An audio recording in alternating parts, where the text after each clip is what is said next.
La fidélité des chrétiens. Je crois que nous venons de lire notre passage clé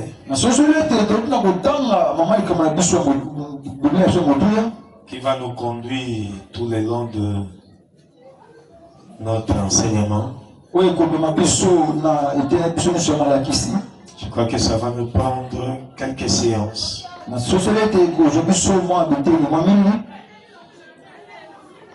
Dans la présentation, je vais dire quoi? Ça va commencer par l'introduction. Le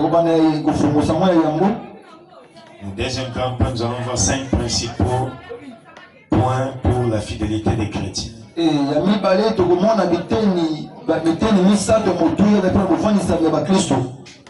Ensuite, nous allons voir les 5 choses à éviter, plutôt les choses à éviter pour être fidèle.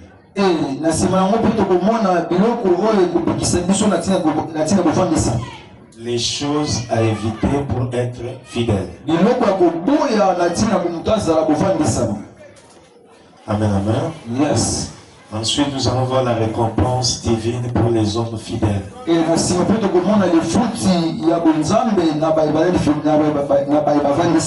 Enfin, nous irons conclure. Amen, amen. Yes. Alors, nous voulons d'abord définir le mot fidélité.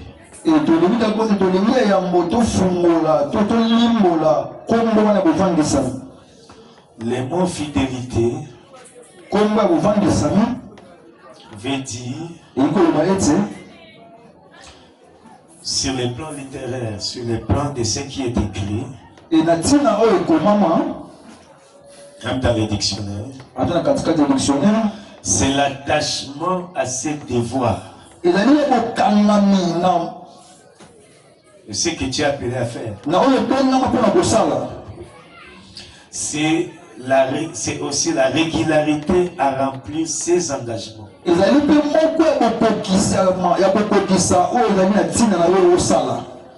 Quand tu es régulier pour remplir tes engagements, tu es fidèle.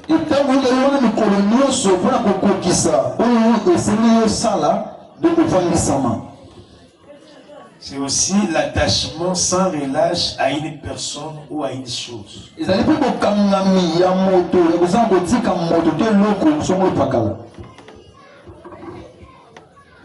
C'est aussi le fait de garder les commandements.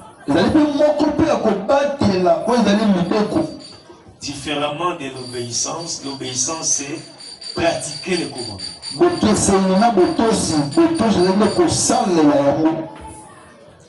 Mettre en pratique les commandements ou tout ce que l'on a encaissé comme recommandation, vous les mettez en pratique, c'est ça l'obéissance.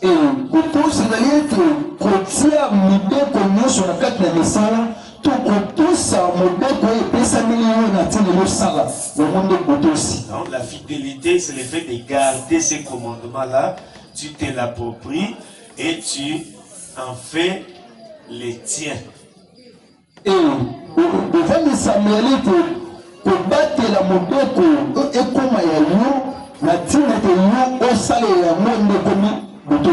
Donc tu ne t'en détournes ni à gauche ni à droite, ça devient ta vie.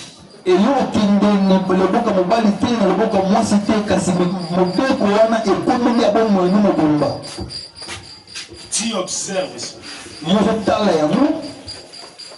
C'est ça la fidélité. Il est écrit dans Jean chapitre 15, le verset 7. Jean chapitre 15, verset 7. Si vous demeurez en moi et que mes paroles demeurent en vous, demandez ce que vous voudrez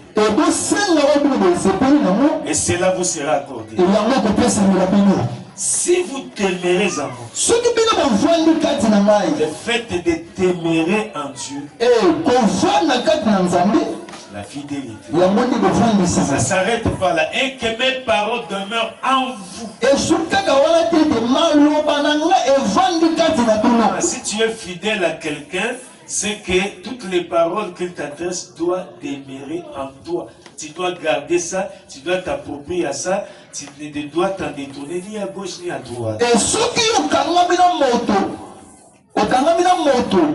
maloba ya moto wana evandi kati na yo oyo nyonso eyai na koloba okomisi yango ya yo baluki na boka mobali te na boboka mwasi te kasi ovandi na kati na yango nde bovandisama.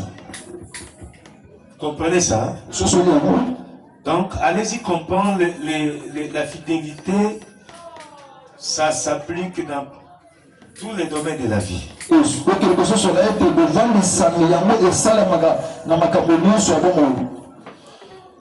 C'est aussi l'un des fruits de l'esprit. Dans le livre de Galates chapitre 5 verset 22. La fidélité, c'est l'un des fruits de l'esprit. C'est une œuvre du fruit de l'esprit.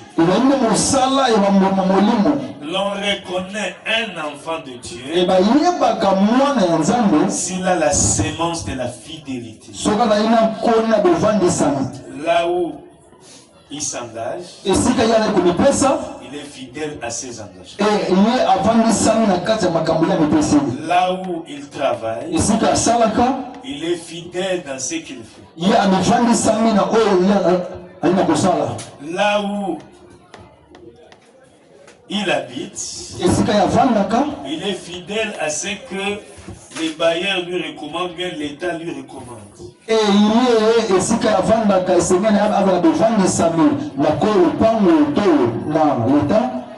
Amen, amen. Yes. La fidélité à ses engagements. C'est valable pour l'homme et pour la femme. La fidélité. Le monde a l'habitude de dire fidèle, les fidèles est mort. Si tu t'assois sur place, tu t'accroches à un seul homme, à une seule femme, tu vas beaucoup souffrir.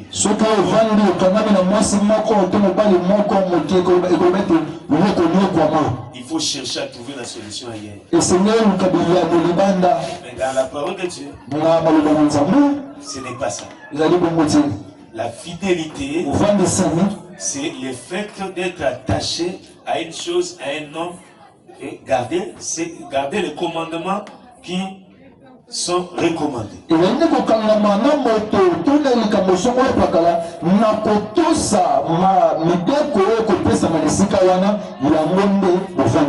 Par ailleurs, nous pouvons aussi dire ceci.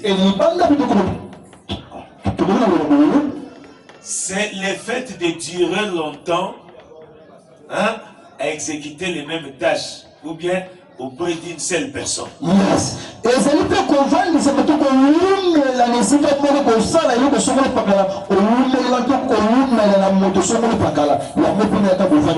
Donc quelqu'un qui a l'habitude, s'il croise une autre personne, donc il reste fidèle. Il va garder cette relation-là jusqu'au retour de Jésus.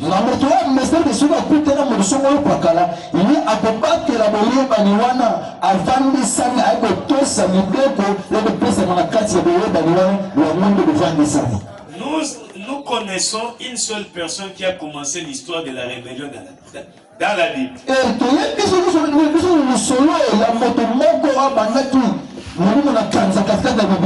Qui y était fidèle à Dieu. On l'appelait Lucifer, l'ange de la lumière. Et par la suite, il a observé comment Dieu était vénéré, adoré, honoré.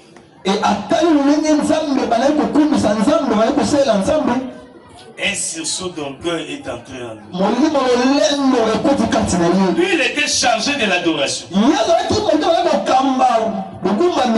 Donc cela veut dire, c'est lui qui a mené les autres anges à adorer Dieu.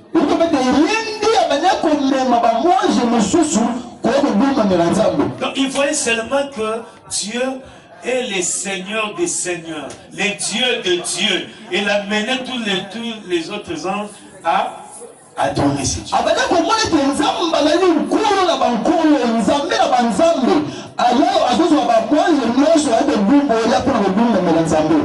Amen, amen. Yes. Et quand tu l'as vu qu'il était aussi temps que lui-même aussi soit considéré quand même, honoré à la place de Dieu, il s'est rébellé au ciel et Dieu a remarqué cela, il lui a précipité sur la terre. Et quand il y a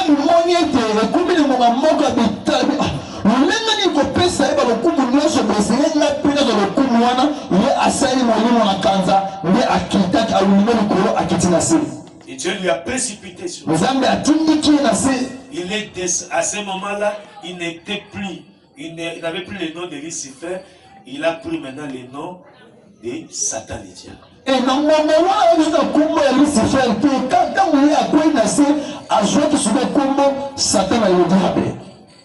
nom de Satan, ça veut dire notre accusateur auprès de Dieu. Le nom de diable, cela veut dire notre opposant. Celui qui s'élève contre nous. C'est celui-là qui s'est élevé contre Dieu. Il était descendu avec un tueur des hommes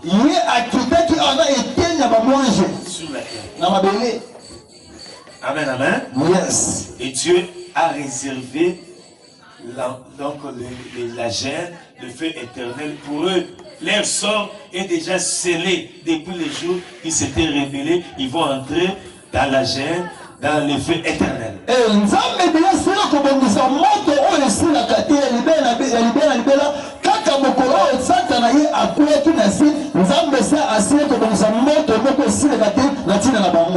Alléluia. Yes. Cela veut dire qu'ils n'hériteront pas la vie éternelle. Et tous ceux qui ont la sémence du diable, la sémence des rébellions, ne sont pas toujours fidèles.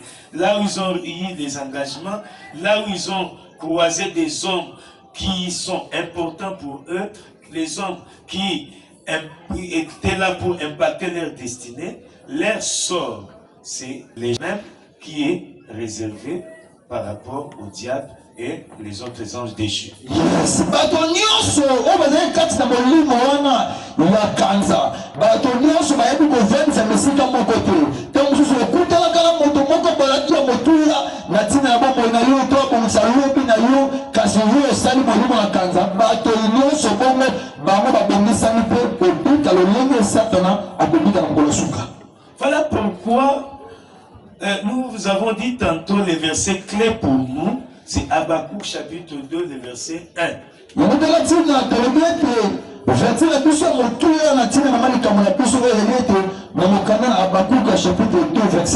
Il est écrit, j'étais à mon poste.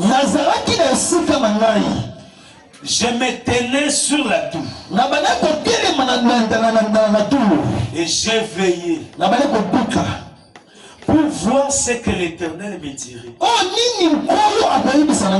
Et ce que je répliquerai après ma plainte.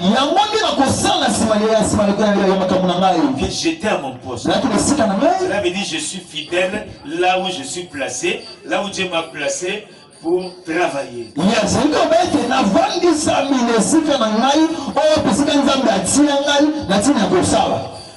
Là où Dieu m'a positionné. Et je me tenais sur la tour, là où c'est bien arrangé, uniquement pour moi, pour ma destinée.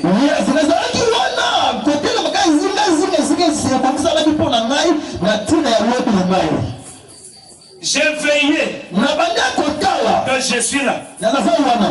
J'ai veillé. Donc j'étais là. En permanence. En train de veiller. Veiller par rapport à quoi? Par rapport à ce que l'Éternel me dit. Pour voir ce que l'Éternel me dit. Donc au préalable, Dieu doit me dire quelque chose. Donc ce qui dicte ma fidélité, c'est ce que Dieu me dit.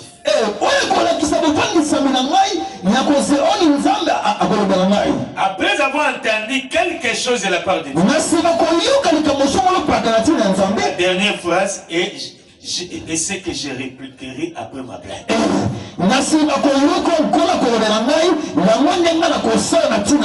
Ça veut dire autrement. Si je n'écoute rien de la part de Dieu, si Dieu ne me révèle rien, tel que Habakkuk disait dans l'esprit, contenu dans la phrase, dans les mots, tel que dit par Habakkuk, si Dieu ne me dit rien, si Dieu ne me révèle rien, moi aussi, je ne répliquerai pas. Je n'agirai pas. Cela veut dire que toutes mes actions sont conditionnées par ce que Dieu va me dire, ce que Dieu va me révéler.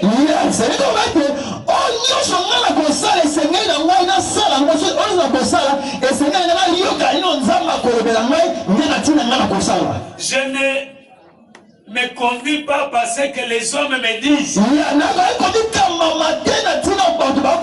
Je ne me conduis pas par mes propres sentiments, mais par rapport au constat des autres, ou bien par rapport à leurs critiques. Non. Non,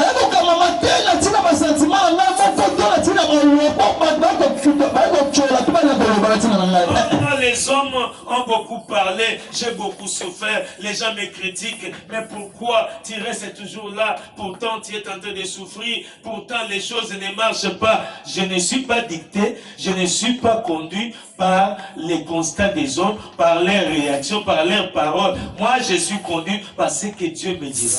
Yes.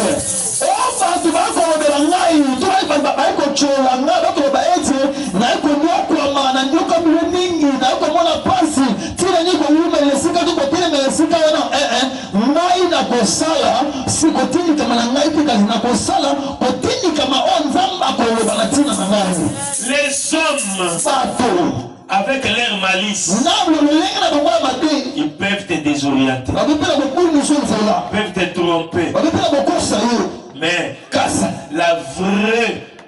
la vraie information, la vraie parole, la vraie révélation vient auprès de Dieu. Amen, amen. Yes. Amen, amen. Yes. Ne vous dites pas, non, celui-là c'est un prophète. Celui-là c'est vraiment, elle a les dons de prophétie. Il a les dons de prophétie. Non, il est écrit, ne n'ajoutez pas foi à toutes les prophéties. Yes.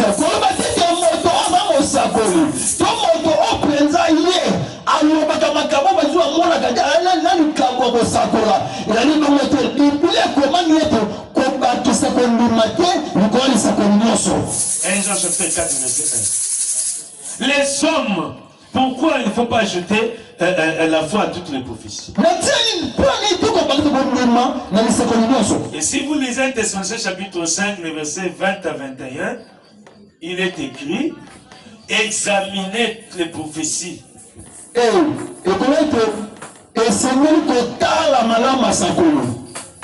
Ne rejetez pas les prophéties, mais il faut les examiner. S'ils sont bons ou mauvais, si elles sont bonnes ou mauvaises, il faut les examiner. Pourquoi l'apôtre Paul disait aux Thessaloniciens d'examiner?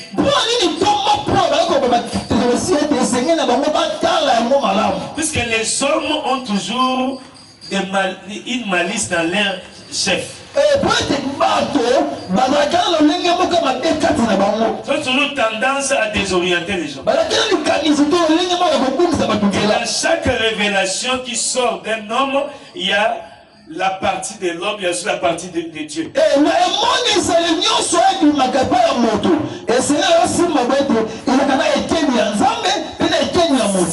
la partie de l'homme, vous allez constater que non, il y a les sentiments qui agissent. Les yeux physiques qui voient un grand collier sur le cou, une apparence qui montre la richesse, et une apparence qui montre en réalité cet homme-là, cette dame-là, elle est friquée ou bien il est friqué. Ils vont se permettre de créer des prophéties, de créer des paroles de connaissance juste pour vous attirer. Yes. Et ça n'a pas sur la été. Na eteni ya moto. Na kati ya eteni ya moto. Na rappela ba sentiment de moto. Na la mise sur le moto. So moto akali elenge mobali. Tu elenge moto elenge lati elenge to elemeli. Na sinete moto na kimo akali habite abo zwezali. Ndio wana kuana ba nisakoli. Ya kopumi kama elenge ya kutele to elenge mondeli. Et comment ils savent que les gens ont toujours peur de la mort. Ils ont toujours peur des choses horribles. Ils vont se permettre de prophétiser la mort sur ta vie. Attendez. Dans 3 mois, on t'a déjà ensorcelé, tu vas mourir. Donc je dois faire des prières pour toi. Je vois déjà les cercueils devant toi.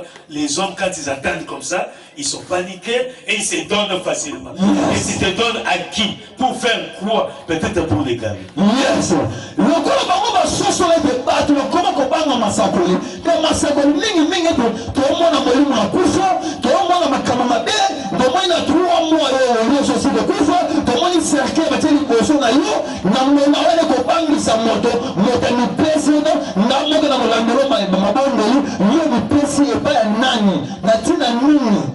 Est-ce la part de Dieu, c'est, vous allez remarquer sur peut-être 10 paroles de connaissance, peut-être 8 ça tape à côté, 2 seulement sont vraies.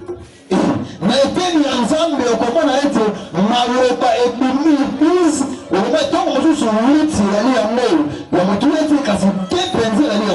y en a des gens qui se promènent devant la foule. Est-ce que j'ai menti?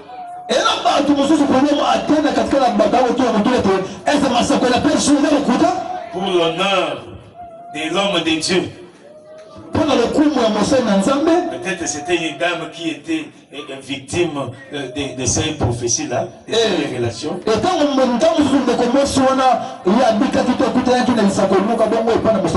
Seulement, pasteur, prophète, c'est vrai.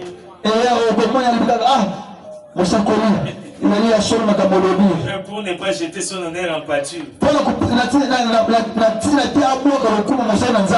Amen, amen. Yes. Et les amen pour la gloire.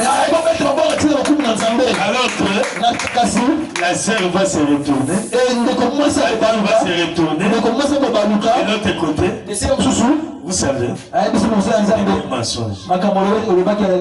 Devant les gens. Regardez ça. Alléluia. Yes. Alléluia. Yes. Alléluia. Yes. Les enfants de Dieu qui ont acquis la maturité, ils ont en eux la sémence de la fidélité. Tu peux beau prophétiser, révéler des choses, jusqu'à faire trembler la chair humaine, faire sortir des frissons dans mon corps. Tu ne vas pas me paniquer, tu ne vas pas m'emballer dans ta poche. Je dirais, donnez-moi ces révélations. J'irai auprès de mon pasteur pour qu'il me suive en prière.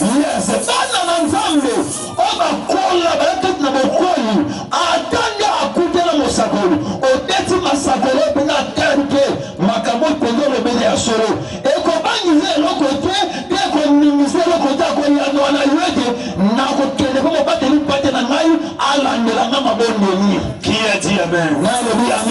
Puisque c'est lui que Dieu t'a confié, c'est lui qui est mieux placé pour te guider. Des révélations peuvent sortir ci et là. Mais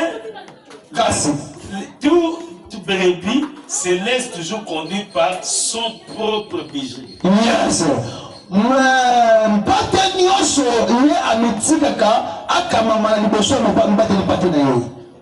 La brebis écoute toujours la voix de son berger. Pas une autre voix. Alléluia. Yes. Pour ne pas se perdre. Pour ne pas être égaré. Rappelez-vous de l'histoire des vieux prophètes, des jeunes prophètes.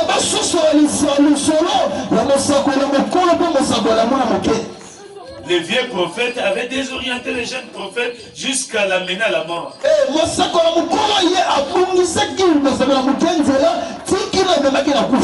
Alléluia. Yes. Alléluia. Yes. Alléluia. Yes. La fidélité des chrétiens. Les chrétiens, c'est qui? Les chrétiens, c'est celui qui est en Christ. C'est celui qui vit comme Christ. Christ, c'est qui?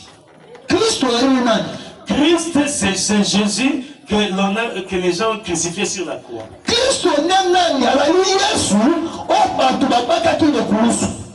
Jésus était, on l'appelait Jésus. Il y avait aussi à l'époque plusieurs personnes qu'on appelait Jésus.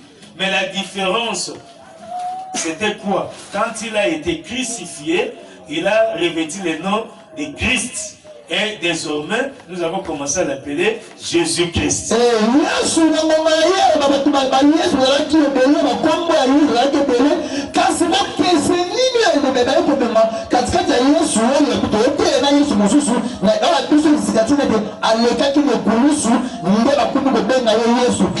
Selon l'esprit du livre des Actes des Apôtres, chapitre 2, le verset 36.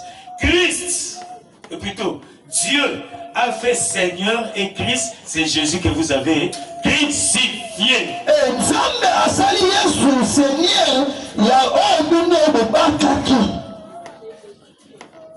C'est pour la première fois dans le livre des Actes des Apôtres, chapitre 11, verset 26, on a vu les gens marcher comme Jésus, vivre comme Jésus, se réserver des plaisirs de la vie, ne pas marcher n'importe comment, être droit par rapport à ce qu'ils voient dans la société, par rapport à la parole de Dieu. Les gens ont regardé, ils ont dit, pour la première fois, voilà les chrétiens. On les a appelés des chrétiens. Yes.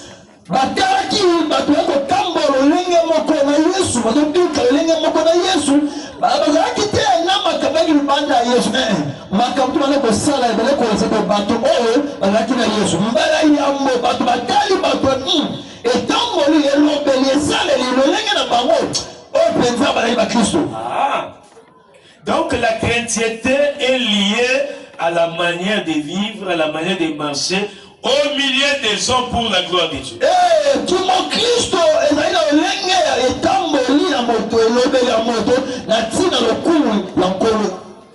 C'est un mode de vie nouvelle de tous les jours.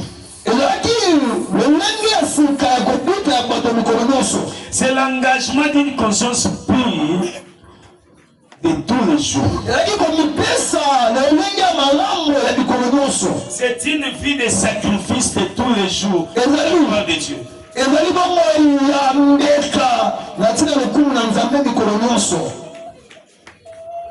Donc, référence Ephésiens chapitre 2, le verset 20. Amen, amen. Yes.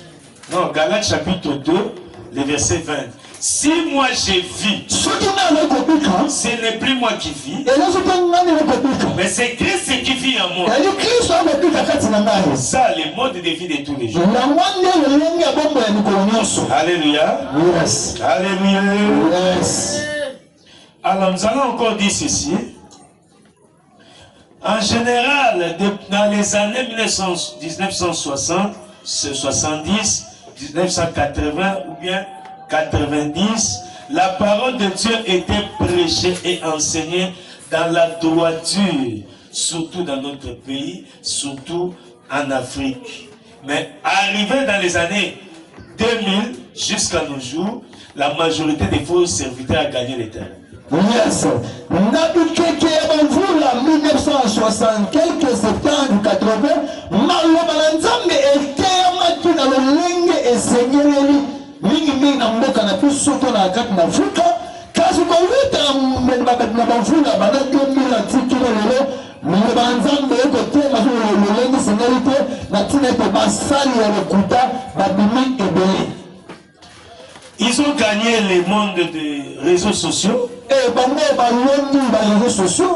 Ils ont gagné les médias. Ils mettent de l'argent en jeu uniquement pour enseigner des faussetés et garer les gens.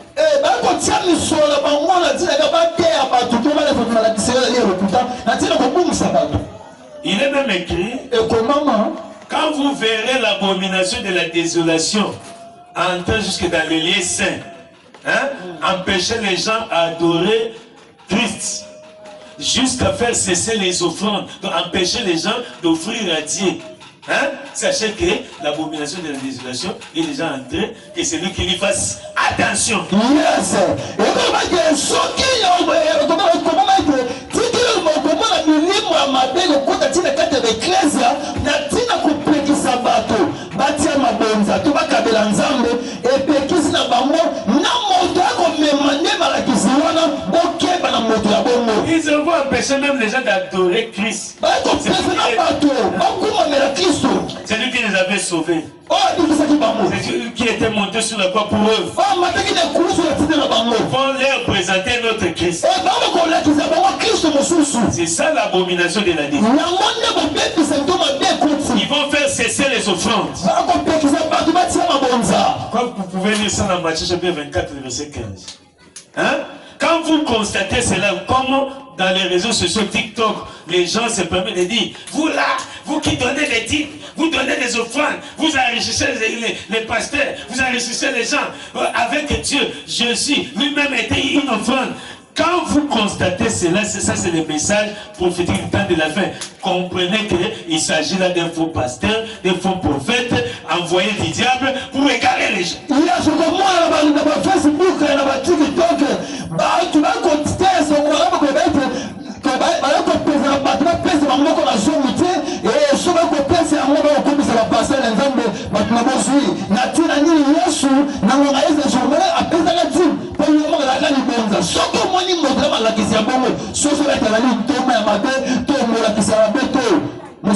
et ça permet de mettre l'argent en jeu d'organiser des séminaires, des conférences et différents autres moyens pourvu qu'ils arrivent à égarer les gens. Ça, c'est la mission pure et simple du diable.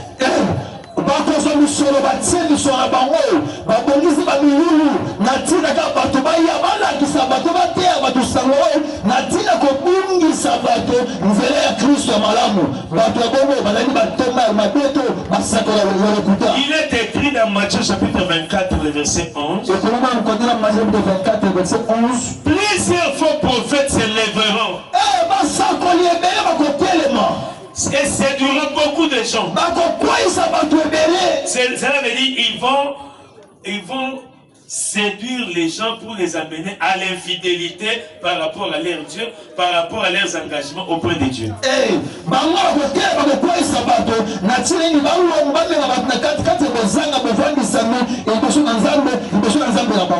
Dans le verset 24, il est écrit, car il se lèvera de faux Christ et de faux prophètes. Ils feront des grands prodiges et des miracles. Ne soyez pas paniqués, ne soyez pas attirés, puisque tu vois quelqu'un en train de faire des prodiges, des miracles. Même les magiciens les font aussi.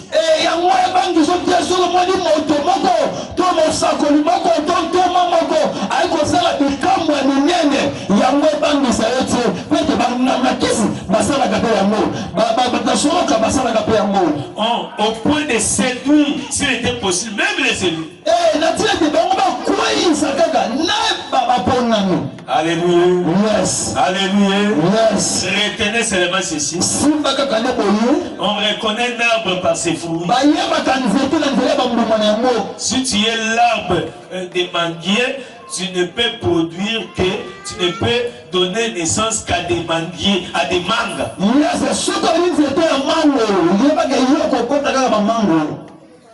Si tu es manguier, mais tu donnes naissance à des quoi ça? Hein? Des avocats, donc tu es un faux.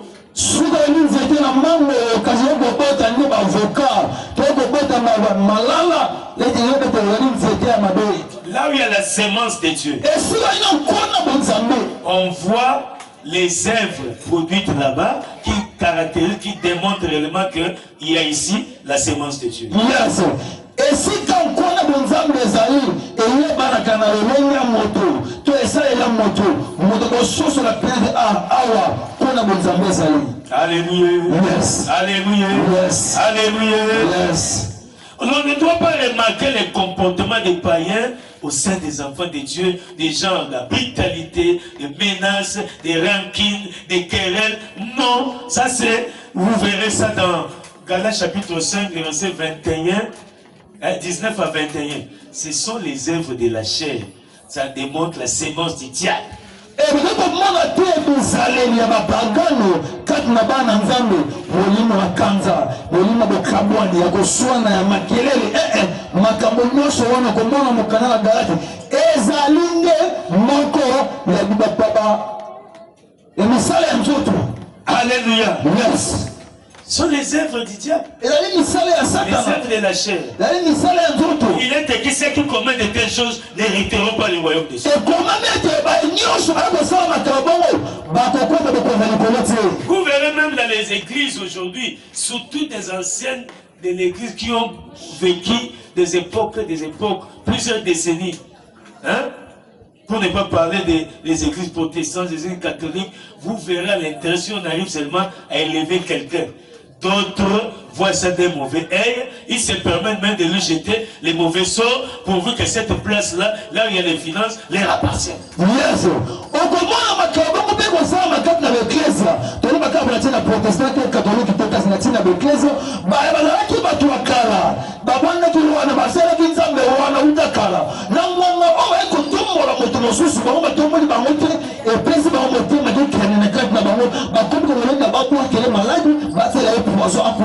D'autres se permettent maintenant à empoisonner un serviteur de Dieu ou un pasteur. Pourvu qu'il quitte là-bas et qu'il lui remplace. Et prenne les terrains. Ça, c'est des comportements des gens qui sont devenus infidèles à leur Dieu.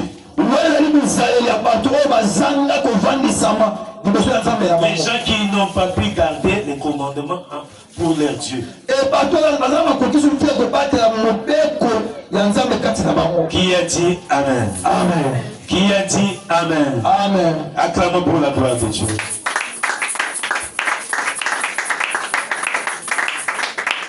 Et si vous allez plus loin,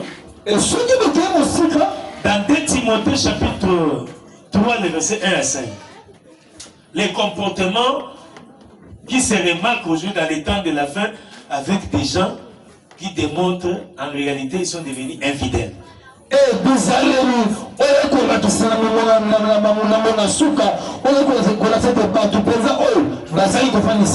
Il est écrit, sache que dans les derniers jours, il y aura des temps difficiles. Verset 2. Car les hommes seront égoïstes. Vous comprenez ça? Amis de l'argent.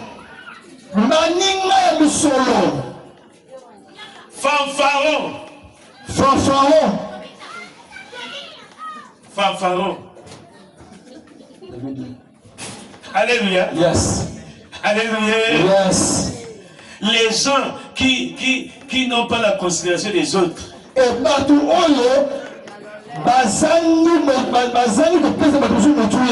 Alléluia. Yes. Ils seront fanfarons, ils seront hautains. Et partout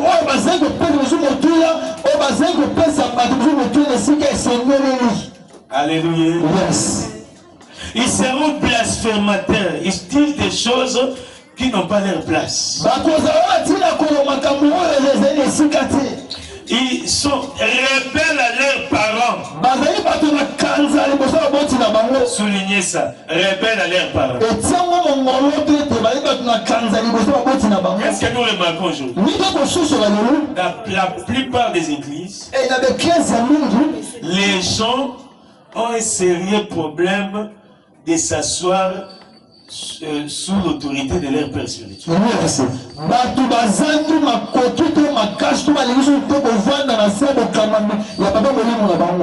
C'est devenu une coutume. Les gens se permettent, oh non, cette père spirituel-là ne m'aide pas, il est pauvre, là je dois chercher un blanc, un pasteur blanc, là, un pasteur qui a beaucoup d'argent, comme ça je vais m'attacher à lui, il peut me soutenir dans les ministères. Est-ce que Dieu t'a parlé?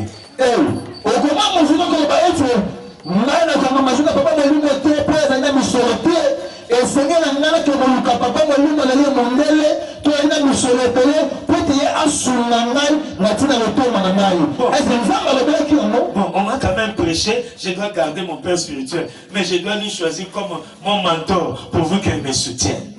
Et la chose que nous avons dit, nous avons fait la gamme, nous avons pas tenu parti dans besoin. Papa mon limon nana le cours avec la mola qui se moque, natina sunangai, natina le tour manangai. Si Dieu ne te dit rien, ce qui nous a malheureusement sois comme Abakouk, fidèle à ton poste, fidèle auprès de ton pasteur, dans ton église. Je sais que Dieu bénit en fonction du lieu, en fonction du temps. Si ton temps arrive, tu ne souffriras pas pour recevoir ta bénédiction de la part de Dieu. Dieu venait toujours visiter Adam et Ève là où il les avait placés, où? Dans les jardins d'Éden.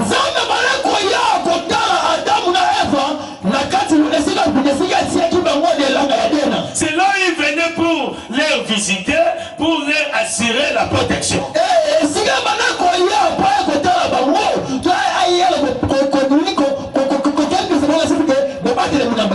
Et c'était leur bénédiction, puisque chaque parole sortait de Dieu, c'était pour leur bénir. Il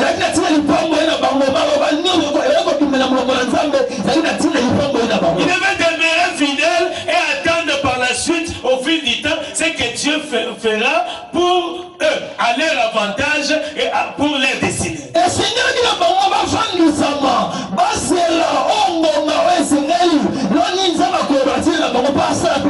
Les jours où ils avaient écouté Satan le diable, ils ont écouté les serpents, c'est-à-dire qu'il y a la sémence de la séduction et de la destruction. Et c'est ces jours-là ils s'étaient égarés. Et quand Dieu est arrivé, il a posé la question: Adam, où es-tu? Adam, où es-tu? Pourquoi? Dieu est venu les chercher là où il les a placés. Mais ils ne se retrouvaient pas là. Ils étaient cachés ailleurs. Et l'instabilité est entrée dans leur vie et la malédiction pour toujours, pour l'humanité, à cause de ce que les premiers hommes avaient fait. Donc, les péchés, l'égarement, écouter une autre personne.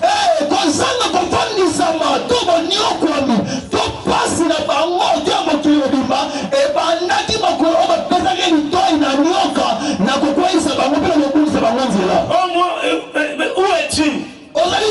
Mais pourquoi tu n'apparais pas dans ma présence? Oh non, je suis nul. Qui t'a dit que tu es nul? Tu as découvert d'autres choses que moi, je ne t'avais pas révélé. Donc c'est là où l'égarement avait commencé. Tu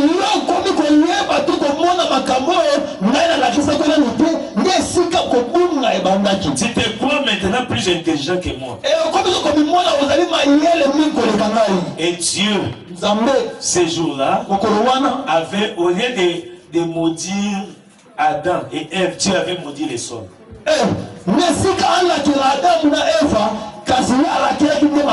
Pourquoi? C'est parce que leur bénédiction devait provenir de la terre. Il a maudit les sols. Plusieurs personnes sont maudites, leur sol est maudit à cause de leur infidélité.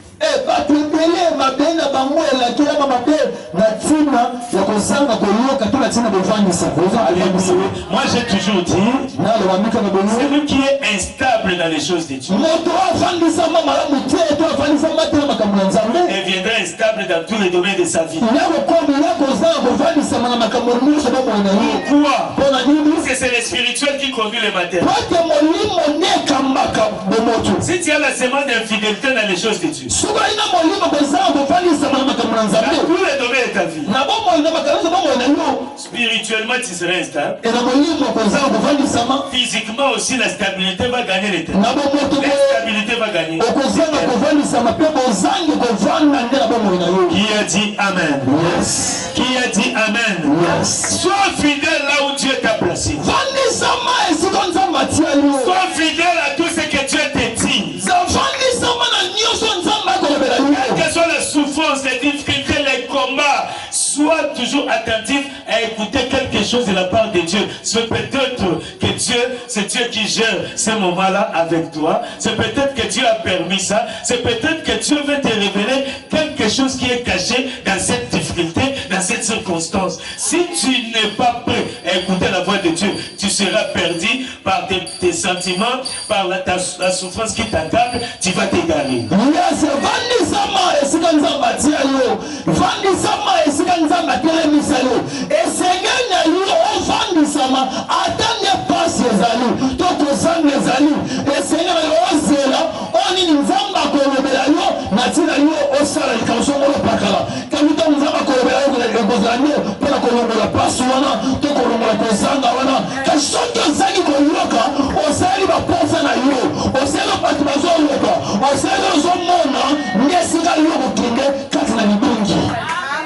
Dieu garde par devers lui notre vie future, notre destinée.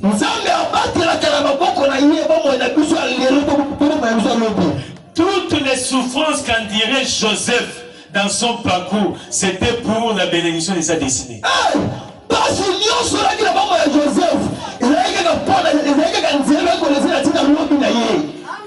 Dieu avait permis que Anne soit humiliée, soit victime de la moquerie de sa rivale, simplement parce que demain après demain, elle devait enfanter une solution non seulement pour elle et son mari, mais elle a une grande solution pour tout Israël.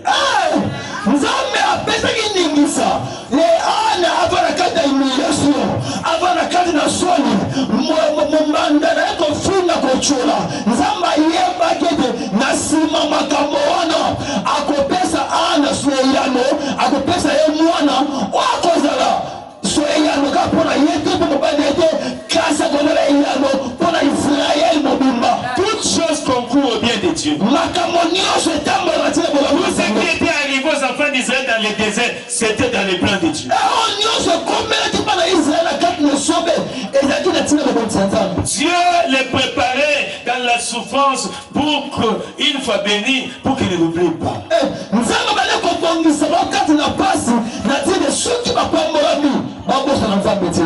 Dieu a dit dans sa parole, en Corinthiens chapitre 10, le verset 13, hein, la souffrance ne peut pas t'amener à la mort, ou bien à la destruction, ou bien à l'échec. Dieu lui-même sait que tu es tenté de souffrir. Mais avec la souffrance, il va te donner aussi la force de sortir pour devenir plus que vainqueur.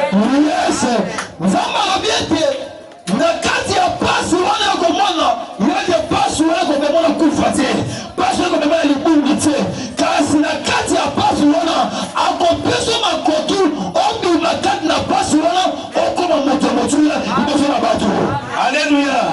Ne sois pas toujours paniqué si tu es combattu, si la souffrance arrive. Si Joseph était paniqué, il n'allait pas être levé dans la suite des temps.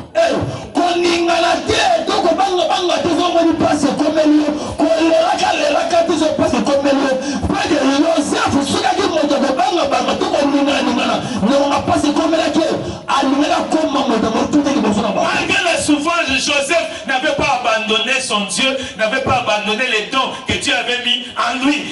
Il le mettait toujours à l'œuvre. C'est ces dons-là qui lui a ouvert les portes, malgré l'accablement des choses qui lui arrivaient, la souffrance, la maltraitance, l'emprisonnement. Et il a gardé, il a tenu ferme, il était toujours fidèle à son Dieu, et Dieu, ce Dieu-là, lui a élevé. Il y a des Joseph, la carte n'a pas si. Il y a un boss qui nous a mis. Un boss qui dit que nous capons, mais c'est une carte n'a pas. Un boss qui a dit que nous a pas. Il y a un boss qui a dit que nous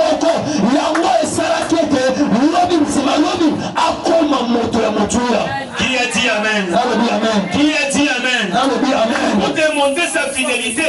Il a même refusé de se laisser avoir entre les mains de la femme de Potiphar.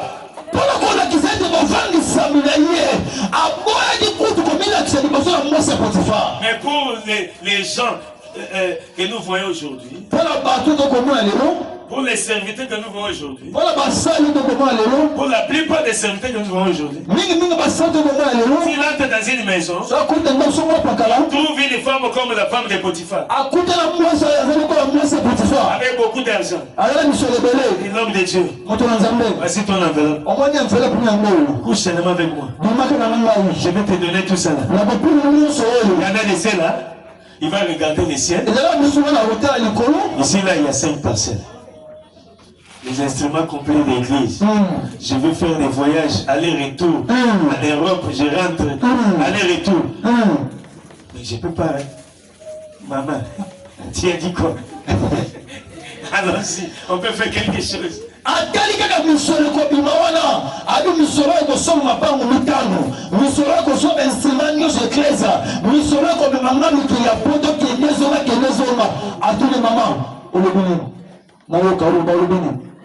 Alléluia. Yes. Oui, c'est le savoir. Mais retenez ceci.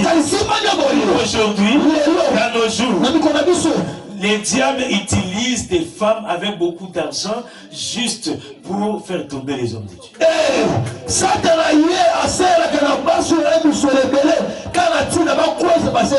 Pour détruire leur destin.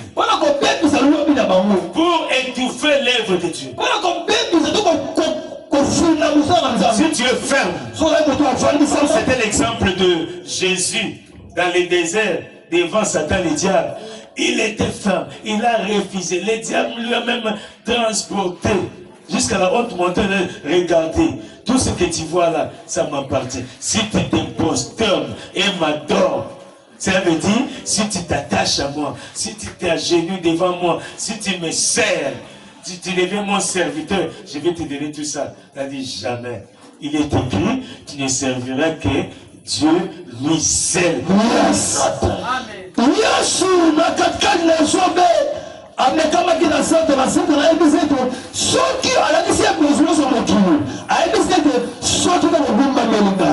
okoko mosali na ngai nakopesa biloko nyonso okomona lepa mosika ekoma yo kandi yesu yango na ye te ekomama okosala kaka nzambe ye moko mosusu te. Alléluia.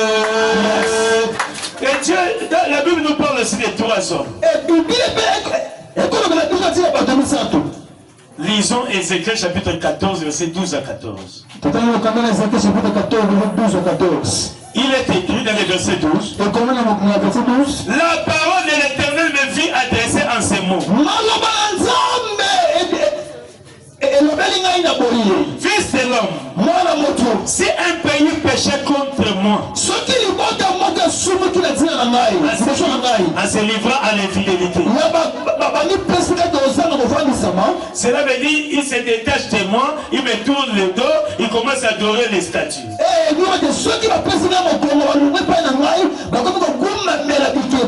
Alléluia. Yes.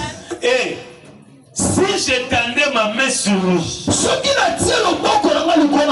et si je brisais pour nous les bâtons de pain, cela veut dire j'introduis la sécheresse dans ce peuple-là. Pourquoi ils ont moi tourné les dos?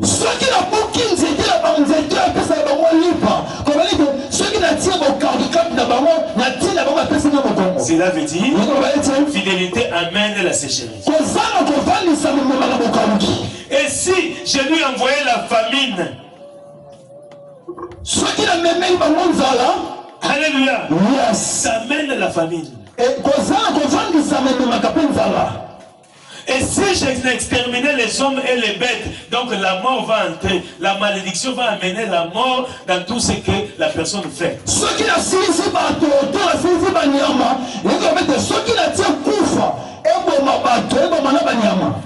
Donc, alléluia. Et qu'il y ait au milieu de lui, au milieu de ce peuple, ces 3 hommes. mais ceux qui na kati na bato wana bato misakata libamboka wana bato misato bazali Noé, Daniel et Job. Ils sauveraient les âmes par leur justice. bakobikisa milimo bakobikisa molema na bango na ntina misala na bango. Dis le Seigneur l'Éternel. Elobi kolo Yahweh. Dis le Seigneur l'Éternel. Elobi kolo Yahweh. Dis le Seigneur l'Éternel. Elobi kolo Yahweh. Pourquoi Noé était le modèle de l'obéissance et de la fidélité par rapport à ce que Dieu lui avait dit.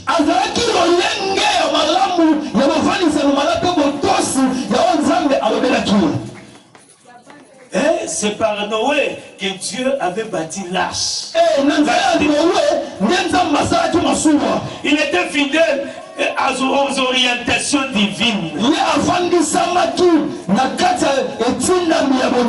À cause de cela, Dieu lui a sauvé et sa famille. Si toi aussi tu es fidèle, tu ne te laisses pas tromper mais égarer par tout ce qui t'arrive, par tout ce qui s'élève contre toi. Tu es toujours ferme, tu es toujours fidèle. Tôt ou tard, Dieu va te justifier.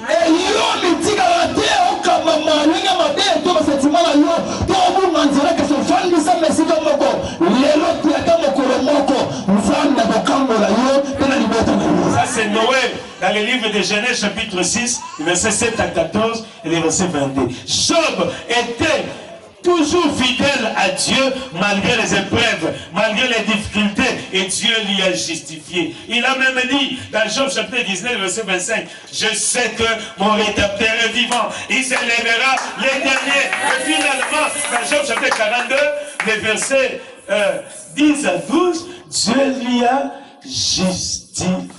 Dieu lui a accordé les doubles de tout ce qu'il avait perdu.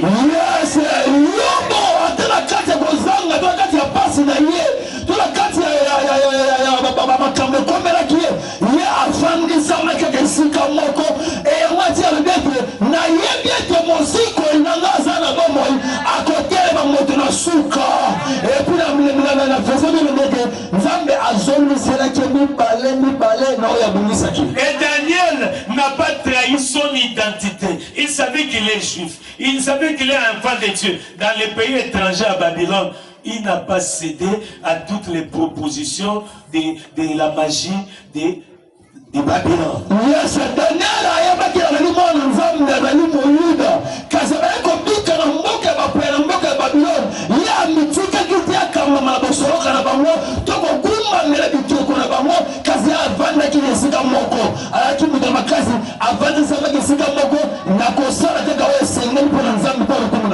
donc il savait que son identité, même si se retourne n'importe où, n'importe quand, n'importe comment, il ne peut pas céder aux propositions du diable, aux propositions des méchants, ou bien à cause d'un petit billet de $100, tu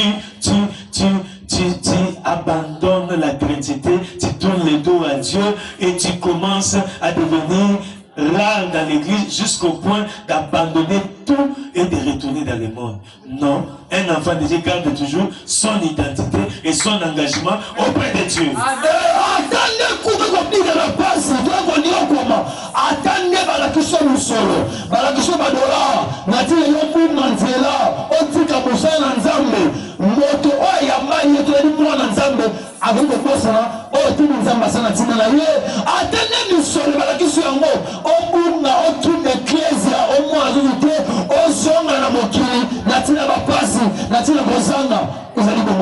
Daniel, chapitre 1, le verset 8.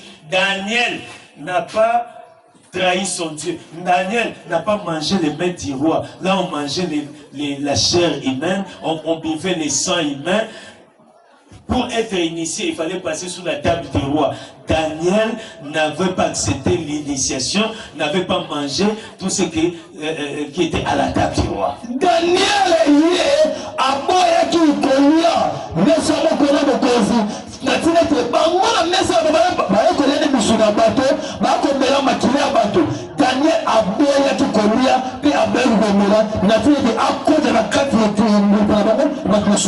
si tu as étudié, tu as des capacités intellectuelles, demain après demain, en tant qu'enfant de Dieu, Dieu peut t'accorder l'élévation. d'opportunité. Dieu peut te placer auprès des personnes élevées. C'était aussi le cas pour Daniel. Daniel a démontré sa fidélité malgré les égarements de Babylone, la magie de Babylone. Daniel avait toujours servi son Dieu jusqu'à ce que on lui a jeté dans la fosse au lion et Dieu lui a protégé, Dieu lui a justifié jusqu'à ce que ce Babylone a commencé à honorer Dieu à cause de Daniel. Daniel a compris dans le Babylone. Et c'est là que Daniel, il y a un point qui m'a camouflé, il y a un fan de Samaki et Sikamoko.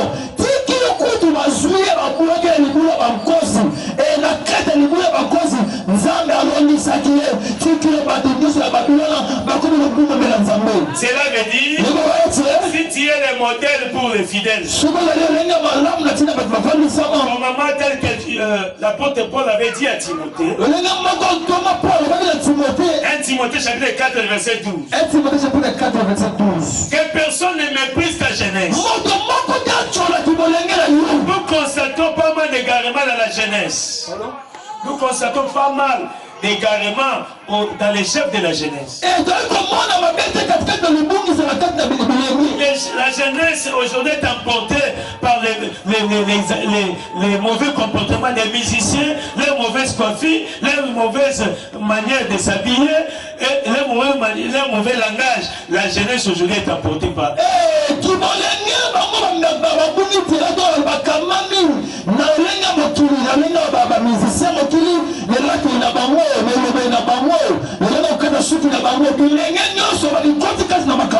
ils se sont permis même de prendre les danses qu'on danse dans les bars, ils amènent ça à l'église, soi-disant les danses proviennent du ciel.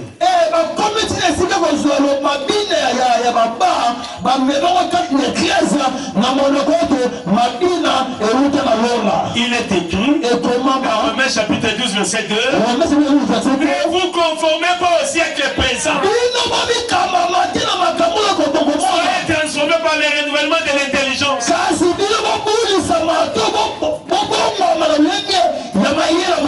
L'apôtre Paul a dit à Timothée, un enfant fidèle, un enfant qu'il encadrait avec beaucoup d'amour,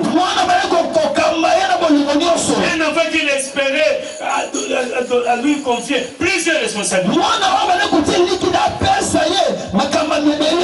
Timothée n'a jamais été ingrat ou bien infidèle auprès de l'apôtre Paul.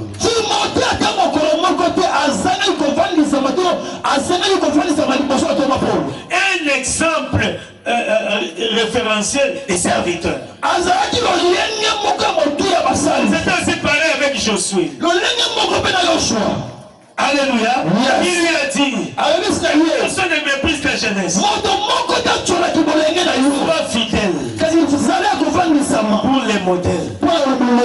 Quand les gens viennent, quand les gens sont autour de se retrouvent autour de toi à l'église, dans la famille, sois un modèle pour les fidèles. Dans un milieu de commerce ou professionnel, sois un modèle pour les fidèles. Que le nom de Dieu ne soit pas injurié au travers de toi. Que le nom de l'église ne soit pas injurié à cause de toi. Que le nom de ton pasteur ne soit pas injurié à cause de toi.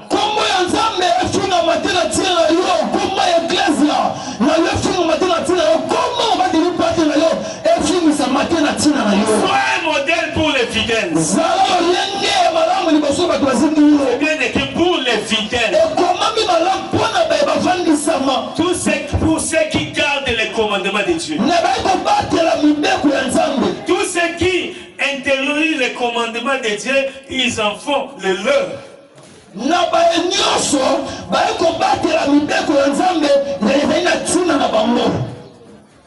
Des modèles pour les fidèles.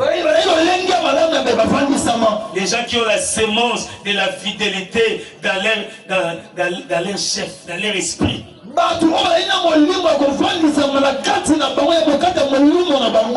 des modèles pour les fidèles. Et l'apôtre Paul a précisé en parole. Soyez des modèles. En conduite. Soyez des modèles. En foi. Soyez des modèles. En piété. Soyez des modèles. Soyez des modèles. C'est comme ça que l'apôtre Paul avait témoigné Timothée partout. Et il demandait aux gens de les recevoir puisqu'il est un modèle pour les fidèles.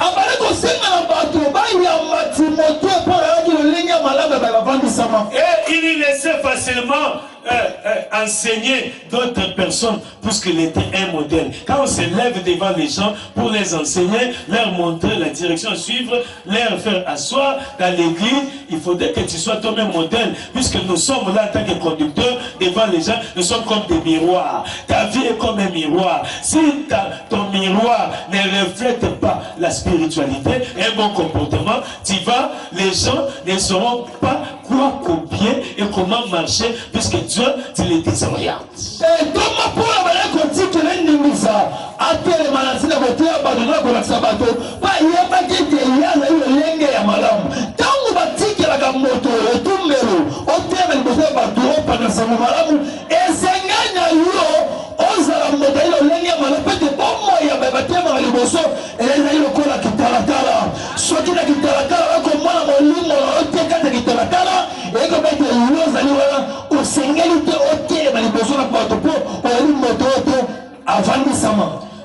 Des serviteurs qui ne sont pas dignes, qui ont un mauvais comportement, si on les permet régulièrement de se lever du haut de la chair, beaucoup de gens vont fuir. Ils peuvent seulement arriver à la porte de l'église. Quand ils voient, qui est là?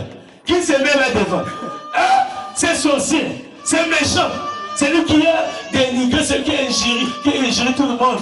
C'est lui qui se querelle, c'est lui qui a la sémence charnelle en lui. Ah non, si c'est monsieur-là, si c'est cet homme-là, je n'entre plus dans l'église.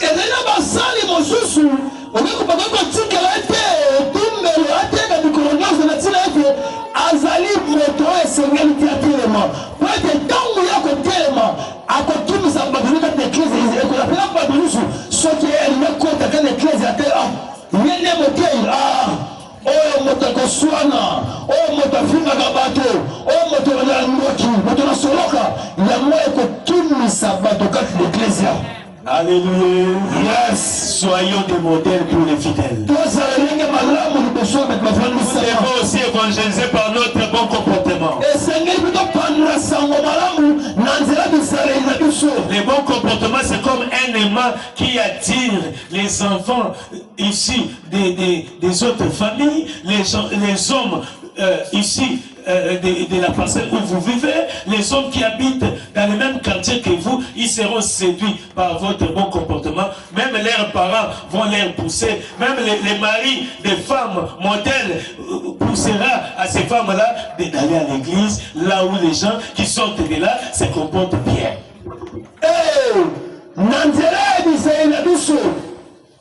Tokipela kote ya wasango malamu na bisika tovandaka na bisika tosalaka na mabota na biso tangu bakotela bizele biso na malamu okomona baboti mususu babala kotindika bala bola ndeko bokele eklese na ye mibali mususu ese pastor wote bola ndeko na eklese na bango pete bakomona bizele la moto mwana wana ezali malamu. Des modèles pour les fidèles. Ayo lenga malamu na bafanda batwafandi sama. Et non de pierre des scandales, des pierres des scandales pour les autres. Non. C'est une occasion de chute pour les âmes que nous devons gagner.